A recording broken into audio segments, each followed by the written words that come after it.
afternoon. I'd like to present a topic that's of recent concern to me in representation of police officers. An area which I've indicated is of great concern to me is the fitness for duty evaluation and the standards that should govern the fitness for duty evaluator. There are no uniform ethical standards that exist that apply to all forms of fitness for duty evaluations. However, the AAPL has published newly revised ethical guidelines that apply to all types of forensic evaluations. The AMA and the APA also have addressed the ethical requirements of third-party evaluations and expert testimony. This discussion is intended to supplement these guidelines, specifically in regard to fitness for duty evaluations.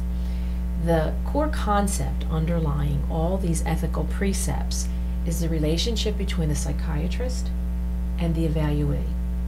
Although a traditional treatment relationship does not exist, a limited doctor-patient relationship is established by a third-party evaluation.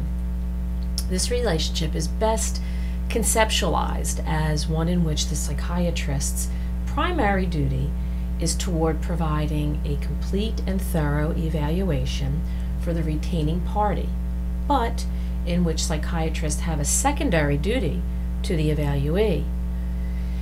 This relationship is based on evolving ethical precepts that have become clearer as the subspecialty of forensic psychiatry has evolved. The APA's publication, which is known as Opinions of the Ethics Committee on the Principles of Medical Ethics, and there's another title, there's a subtitle that's associated with that, but that article states that psychiatrists must comply with the same ethical principles in performing third-party evaluations as within treatment relationships. The AMA states explicitly a limited patient-physician relationship should be considered to exist during isolated assessments of an individual's health or disability for an employer, business, or insurer. So what I'd like to indicate is that physicians, psychologists, psychiatrists that perform independent evaluations, so-called independent evaluations, that have similar responsibilities to physicians providing treatment in respect to providing objective evaluations, that they have this duty to provide an objective evaluation. They have the duty to maintain confidentiality to the extent possible, and they have the duty to fully disclose potential or perceived conflicts of interest.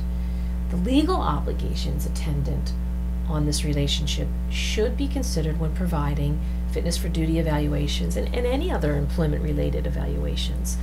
Lawsuits based on principles of medical malpractice and ordinary negligence, although significantly less common than in clinical practice, are arising more frequently than in the past.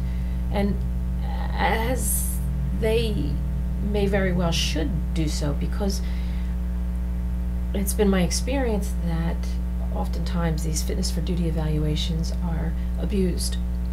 And the clinical examiner, the fitness for duty evaluator, is not realistically objective and has been hired by the same employer for years and has an ongoing relationship with that employer, so that in the event that the employer sends an employee, police officer, for fitness duty evaluation to the same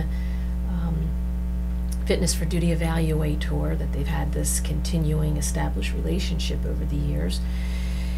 And the purpose really is to have the employee police officer considered disabled or not fit for duty, so that they're removed from the police department in retaliation for being a whistleblower, or in retaliation for some other impermissible reason.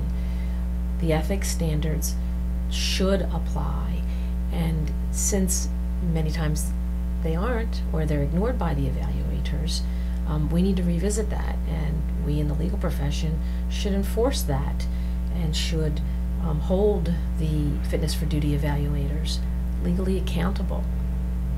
Thank you.